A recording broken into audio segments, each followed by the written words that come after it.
Гласот на Америка на македонски. Преку една деценија вашиот прозорец кон САД. А сега, директно од студиото во Вашингтон.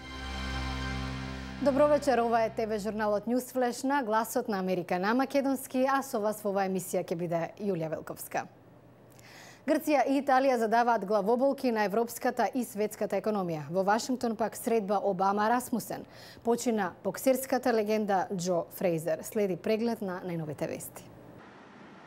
Презадолжената Грција е се поблиску до коалициона влада, најверојатно со економистот Лукас Пападемос како преоден премиер. Овој поранешен подпредседател на Европската централна банка се смета за технократ и надпартиска личност која може да ги спроведе мерките за штедење што меѓународните кредитори ги бараат од Грција. Во меѓувреме се шири нова загриженост за задолженоста на Италија. Тамошните трошоци на позајмување нараснаа на речиси 7%, блиску до неодржливото ниво што ги принуди Грција, Ирска и Португалија да побараат меѓународна помош. Американскиот председател Барак Обама синоќа се сретна со генералниот секретар на НАТО Андерс Фок Расмусен. Во соопштението на Белата куќа се наведува дека Обама му се заблагодарил на Расмусен за, цитираме, енергичното и ефикасно лидерство во 7-месечната воена операција на НАТО во Либија. Шерон Биалек е четвртата жена која го обвини републиканскиот председателски претендент Херман Кейн за сексуално малтретирање. Тврди дека тоа се случило откако побарала помош од Кейн за вработување, додека се наоѓал на функцијата директор на Националната асоциација на ресторани. Кейн порекнува секаква вмешаност.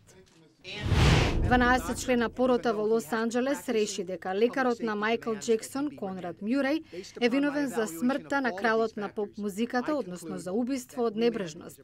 Судењето траеше неколку недели, а сведочеа 50 лица.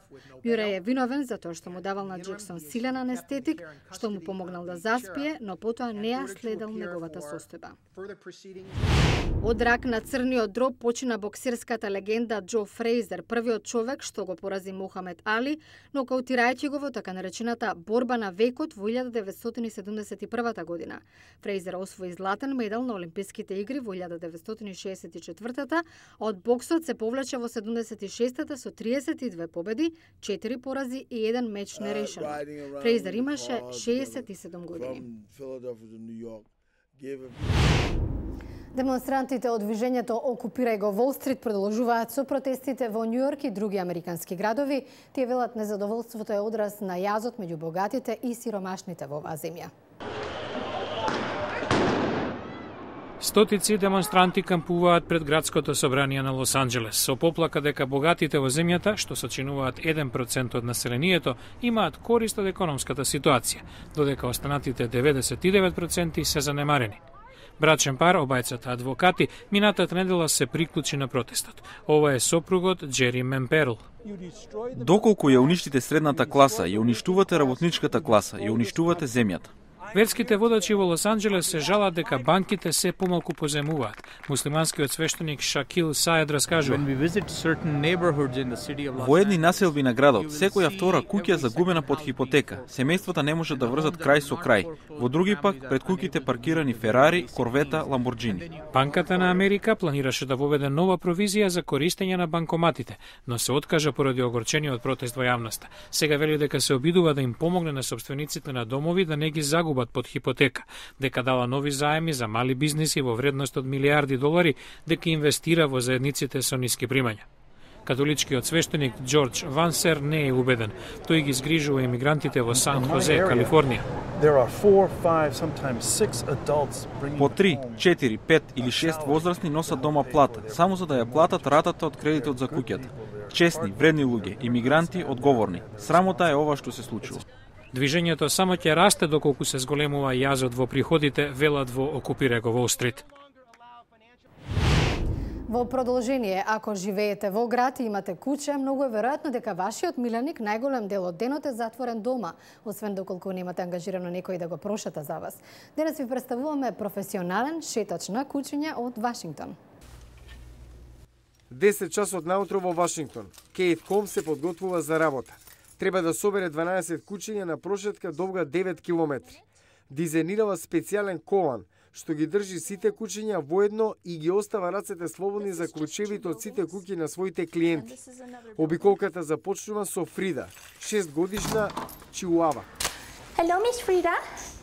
Фрида има најдокован, така што може слободно да трча за другите кучиња. She's so tiny. Таа не сака да ја газат големите шепи. Се чини дека Холмс ги знае потребите на сите кучиња. Почнава да ги тренира и шета на 16 години. Наплатува $14 за прошетка. Последниве 7 месеци има и помошник. Ралф ќе биде целосно обучен за една ледала. Второто куче за прошетка е Калик. He's still a puppy. Во секој дом Кейт го запишува времето на доаѓање и заминување. Некогаш собствениците оставаат пораки во врска со кучето, некогаш таа остава пораки за нив. И групата расте. Но сите се дисциплинирани, како војници, вели Кейт, кои брзо ги учат правилата. They are not allowed to pee whenever they want. Не смеат да уринираат каде сакаат, но за голема нужда е по-проблематично. Обично има место каде сите ги носам, но не успева секогаш. А ако дојде до недисциплинирани моменти, таа мора да исчисти по нив. Сеедно каде се случува. По 45 минути сите кучиња се наброи и прошетката од 2 часа може да почне. Кейт вели, минуваат низ некои од најубавите делови на Вашингтон, што ја прави прошетката рај за очите. Дакота, Бакстер, Коди, Фрида, Пина, Декстер, Харви, Олив 1, Олив 2, Калик и Гриф. Судејќи по мафтањето на опашките, ова е стрекна дружина, по стручното око на Кейт. А утре во Newsflash се повеќе пластика во океаните, опасно загадување. Гледајте во наредната емисија. Утре во Newsflash над 6 метрички тони годишно. Толку пластично ѓубре завршува во океаните. Гледајте утре во Newsflash. Го гледавте Newsflash на гласот на Америка на македонски. Јас сум Јулија Велковска од студиото во Вашингтон. Благодариме на сите кои преку нашата страница на Facebook се пријавија за наградната игра, во која подарувавме компјутер iPad 2. Следете на и понатаму, добитникот ќе биде објавен на 15 ноември. За најнови содржини продолжете да не следите на нашата веб страница glasnaamerika.com. Во меѓувреме, пријатна вечер, се гледаме утре.